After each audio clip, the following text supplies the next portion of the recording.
Doctor साहब, ये जो कहा जा रहा है कि जी हमारा वायरस इस मरतबा म्यूटेट कर गया है और ज़्यादा ख़तरनाक बन गया है, तो वो किस तरह ख़तरनाक बन गया है और किस तरह म्यूटेट कर गया है?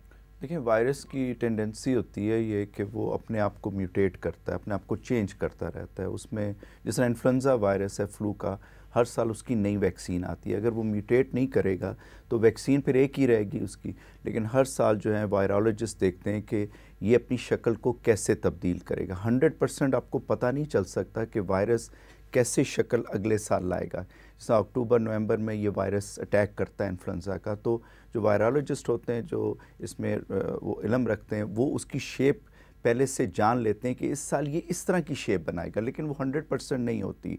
तो ये वायरस बहुत इंटेलिजेंट होता है।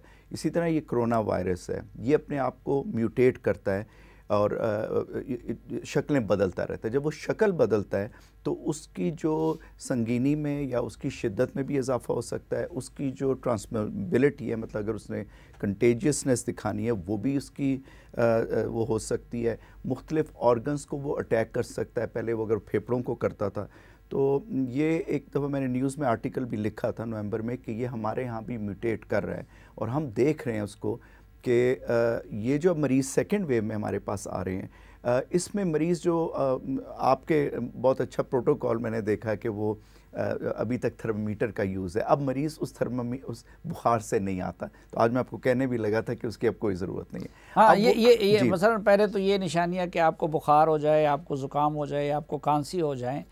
अब मसलन ये हमारे आपके पेशेंट थे, हमारे भाई अंसार अब्बासी साहब को जो हो गया था, तो पहले उनका हाफजा पहले उनको ब्रेन में अटैक किया। हाँ। फिर उन्होंने लंग्स में इसको शिद्दत से अटैक किया।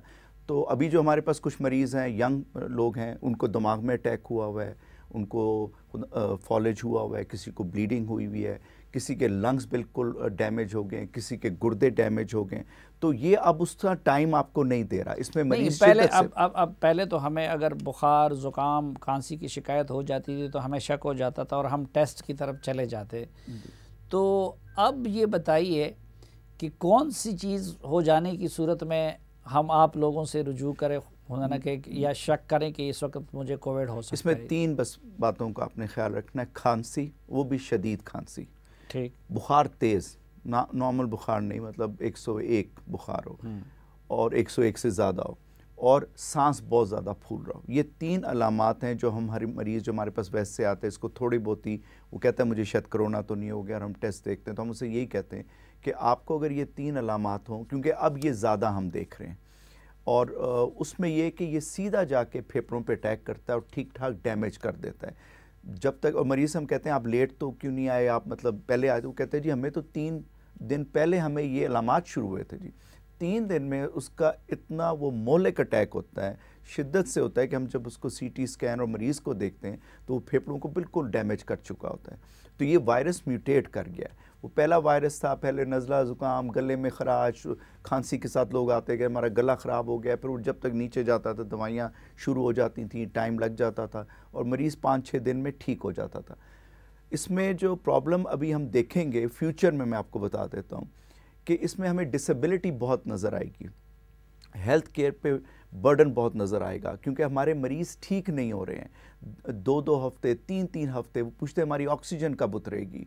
4-4 हफ्ते वो आते हैं, ऑक्सीजन लगी हुई है, वो चलने के काबिल नहीं रहते। कमज़ोरियाँ हम लोगों में देख रहे हैं, उनकी जो धड़ से नीचे हैं वो उठ नहीं सकते। मतलब अब ये इस तरह की सिचुएशन है, लॉन्ग टाइम उनको लगेगा इससे बीमारी में से ठीक होने का। वो पूछते हैं पूरी तरह कब ठीक होंगे, तो मेरा जवाब ये होता है कुछ हफ्ते लगें, कुछ महीने लगें। तो इसमें अब ये डिसेबिलिटी चीज़ शुरू हो जाएगी, वो पूरी तरह रिकवर नहीं होंगे। तो ये एक और इसका एक आप देख रहे हैं अच्छा, डॉक्टर रहमान साहब भी जो कि रिसर्च करते रहते हैं, पूरी दुनिया का मामला देखते रहते हैं, डॉक्टर साहब आपकी ये म्यूटेशन के बारे में क्या फाइंडिंग्स है? और दूसरा, ये जो बरतानिया में वो एक नई शक्ल में म्यूटेट कर गया है, जिसकी वजह से अब उसके फैलने की सलाहियत बहुत बढ़ गई है, तो वो अगर खुदा न खास्ता पाकिस्तान में दाखिल होता है, और कुछ केसेस के बारे में ये कहा भी जाता है कि शायद कराची और KP में कुछ केसेस डिटेक्ट हुए हैं, तो उससे कितना फ़र्क पड़ सकता है? जी, एक इदारा है कराची यूनिवर्सिटी में, मेरे ही इदारे का हिस्सा है, Jamilur Rahman center for genomics research, जो इत्तेफाक से मैंने अपने वालिद के नाम से मैंने ही बनाया है। और उसमें हम ये कोविड वायरस की पूरी जेनेटिक एनालिसिस वक्त के साथ साथ जो तब्दीलियां आ रही हैं वो हम कर रहे हैं। अच्छा। और उसके शुरू समय हमने किया था, आज से 6 महीने पहले तो पता चला था कि जो चाइना में वायरस था, वुहान में जो पाया गया था, उसके मुकाबले में 8 जगह पे हमें म्यूटेशन मिली थी। अब जो है, अब हमने 85 सैंपल एनालाइज किए हैं और हमें 109 अलग अलग जगह तब्दीलियां मिली हैं। और जो ज़्यादा अहम तब्दीलियां हैं वो हैं जो कि स्पाइक प्रोटीन से ताल्लुक़ रखती हैं। ये देखा एक मॉलिक्यूलर फुटबॉल की तरह होता है और इस पे छोटे छोटे कांटे लगे होते हैं। अच्छा डॉक्टर साहब, ये 109 तब्दीलियां पाकिस्तान में या कि पूरी दुनिया? पाकिस्तान में। अच्छा। पाकिस्तान में हमारे सैंपल्स में जो हमने यहाँ से हासिल किए हैं, कराची से ज़्यादातर सैंपल्स थे, तो 109 जगह पर ये कोई 30,000 मॉलिक्यूल्स की एक समझे हार सा बना हुआ है जो आरएनए वायरस है। तो उनमें 109 जगह पे म्यूटेशन हमें मिली हैं, जिसमें से कुछ म्यूटेशन बहुत अहम हैं जो कि स्पाइक प्रोटीन से ताल्लुक़ रखती हैं, जो कि छोटे छोटे कांटे हैं जिनके ज़रिए ये ACE2 रिसेप्टर्स होते हैं, खलियों के अंदर कुछ रिसेप्टर्स होते हैं, उनसे जुड़कर और फिर ये अंदर दाखिल होता है जिसम में, और उसके बाद जो जैसे डॉक्टर शाज़ी फरमा रहे थे कि बहुत सारा ये डैमेज करता है। तो ये जो है कॉन्स्टेंटली और हर 2-3 हफ्ते बाद इसमें नई नई तब्दीलियां आ रही हैं और यही बहुत सबसे बड़ा खतरनाक चीज़ है। और ये जो तब्दीलियां वहाँ इंग्लैंड में देखी गई, एक दफ़ा ये एग्रेसिव वैरायटी आ जाए जैसे कि इंग्लिस्तान में आई है, वहाँ पे क्या हुआ है, वहाँ पे यही स्पाइक प्रोटीन जो कांटे हैं उनमें 8 जगह आठ जीन्स के अंदर तब्दीलियां आ गई हैं। टोटल तब्दीलियां उस पर्टिकुलर वायरस में 17 जगह हैं, लेकिन उनमें से 8 स्पाइक प्रोटीन से ताल्लुक़ रखती हैं, जिसकी वजह से ये 70% ज़्यादा तेज़ी से फैल रहा है। और पाकिस्तान में भी जो कुछ केसेस डिटेक्ट हुए हैं, जैसे आपने कहा लंदन से जो फ्लाइट्स आई थी उनमें कुछ पैसेंजर्स, तो ये एक दफ़ा फैल जाता है। तो इंग्लैंड में सितंबर में पाया गया था शुरू में यही वाला वायरस, इसकी ये वाला वेरिएंट, और अब जो है 2-3 महीने के अंदर ये पूरे साउथ ऑफ इंग्लैंड में इसने छा गया है, पुरानी वैरायटी को दबा दिया है और ये नई वैरायटी छा गई है। और खुदा ना खास्ता पाकिस्तान में अगर ये फैल जाता है तो यही होगा कि पुरानी वैरायटी दब जाएगी और ये फैल जाएगा। जो ज़्यादा एग्रेसिव वैरायटी है वो डोमिनेट करने लगती है, वो ज़्यादा बढ़ जाती है। तो हमें हर हाल में जो लोग आ रहे हैं लंदन की फ़्लाइट से या यूरोप की फ़्लाइट से, उसमें सख्ती से ट्रैकिंग एंड ट्रेसिंग का सिस्टम रखना चाहिए। जितने पैसेंजर्स आ रहे हैं उन सब की ट्रैकिंग और ट्रेसिंग हो कि यहाँ पे अगर कोई आता है या जो आ चुके हैं उनको ट्रेस करना चाहिए ताकि ये फैले नहीं, वरना फिर इसको कंट्रोल करना जो है बहुत मुश्किल हो जाएगा, जैसे कि इंग्लिस्तान में हो रहा है या यूरोप में जैसे शुरू हो रहा है। अच्छा डॉक्टर साहब, प्रिवेंशन के लिए जो पहले वाले वायरस के जो SOPs थे या जो एहतियाती तदाबीर हम करते थे, तो वो उसमें भी कोई तब्दीली आएगी ये म्यूटेशन के बाद, या कि नहीं वही चीज़ें काफ़ी हैं जो पहले मास्क पहनना, सोशल डिस्टेंसिंग का और इस तरह के जो एहतियात हम किया करते थे? बुनियादी तौर पे वही तब्दीलियाँ, वही आपको SOPs को फॉलो करना पड़ेगा, लेकिन उनको और ज़्यादा सख्ती से अमल करना पड़ेगा। और जो कैजुअली लोग चल रहे थे, जल से जुलूस हो रहे हैं, पार्टीज में जा रहे हैं, ये सब जो है वो अगर वायरस फैल जाता है, अभी तक तो अल्हम्दुलिल्लाह उसकी वैरायटी बहुत ज़्यादा नहीं मौजूद हुई है, थोड़ी सी डिटेक्ट हुई है, लेकिन आपको जितना आप सख्ती करेंगे, क्योंकि कोई दवाई नहीं है इसके खिलाफ, वैक्सीन आते आते भी 6 से 12 महीने लगेंगे, इससे पहले कि आप 15 करोड़ अफराद को वैक्सीन से प्रोटेक्ट कर लें, तो आपके पास कोई रास्ता नहीं है सिवाय एहतियात एहतियात और एहतियात के। ठीक। अच्छा डॉक्टर साहब, शुरू में जिस तरीके से आप पेशेंट को ट्रीट करते थे, अब ज़ाहिर बात है कि जिसको सिर्फ बुखार था तो आपने तो अंसार अब्बासी साहब को उसी तरह ट्रीट नहीं किया होगा, या आपके पास जो कुछ और पेशेंट उनकी बिल्कुल दूसरी नोयत थी।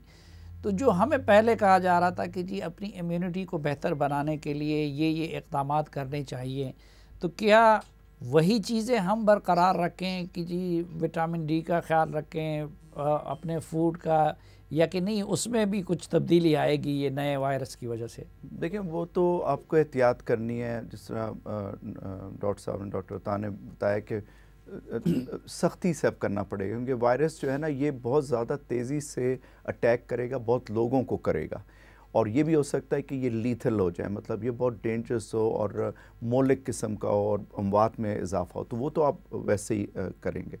जहाँ तक बात है कि आपने जिस तरह आप ये कह रहे थे कि ये अब जो लोग हमारे पास अब आ रहे हैं और उनकी ट्रीटमेंट हो रही है, तो उसमें अब यही देखना है कि ये वक्त के साथ जो चेंज होगा, उसमें जो तब्दीली आएगी वो किस तरह की होगी और आपने उसको कैसे करना है। ये एक डिफरेंट पैटर्न हो गया है जैसा मैंने आपको पहले बताया, और हो सकता है कि आगे जाके ये मज़ीद वेव्स में हमें कन्वर्ट होता जाए।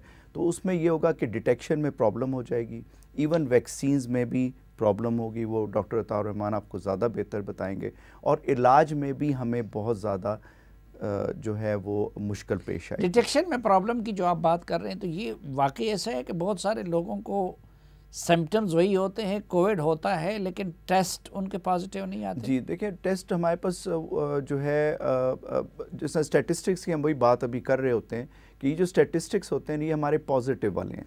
जो नेगेटिव वाले हैं, जिस तरह आप कह रहे थे कि लोग ज़्यादा वो गम में शरीक हो रहे थे, अमवात हो रही थी केपी में, वो नेगेटिव होंगे। तो बहुत सारे लोग हमारे पास नेगेटिव हैं जो अब अस्पताल में दाखिल हैं, लेकिन उनको कोविड नमोनिया है या उनके डिफरेंट ऑर्गन्स डैमेज हैं। तो इसलिए ये नेगेटिविटी जो है ये बढ़ती जाएगी, लेकिन बीमारी वही रहेगी। तो हो सकता है कि आपको स्टैटिस्टिक्स बहुत बेहतर मिलें, और उसमें ज़रूरी नहीं होता स्टैटिस्टिक्स में हम हर चीज़ जो देखते हैं वो अमवात को देखते हैं। मैं आपको कह रहा हूँ कि जो लोग बीमार हो रहे हैं उनकी शरह भी तो आप देखें ना, जो नेगेटिव होंगे वो कितने लोग हैं जो हम देख रहे होते हैं। तो इसलिए इसकी जो वेव की जो आगे तादाद है जो बढ़ रही है मरीज़ों की, वो नेगेटिव ज़्यादा होते जा रहे हैं, और नेगेटिव पहले हफ्ते भी नहीं आता, दूसरे हफ्ते भी नहीं आता, तीसरे हफ्ते भी नहीं आता, और मरीज़ हमसे यही कहते हैं जी हमें फिर कोविड या कोरोना कैसे हो गया। तो ये अपने आप को चेंज कर गया है, और ये टेस्ट में अब डिटेक्ट नहीं होता। दूसरी बात है कि ये डायरेक्टली जाता है लंग्स में और जाके अपने आप को एक जगह पे ना फोकस कर देता है। मतलब उसकी जो वायरस का लोड है ना, वो बजाय हलक में और नाक के जिधर आप टेस्टिंग करते हैं, वो सीधा जाके फेफड़ों में या दिल पे या कहीं पे अटैक करने के लिए वहाँ जाके अपना मेन वो करता है।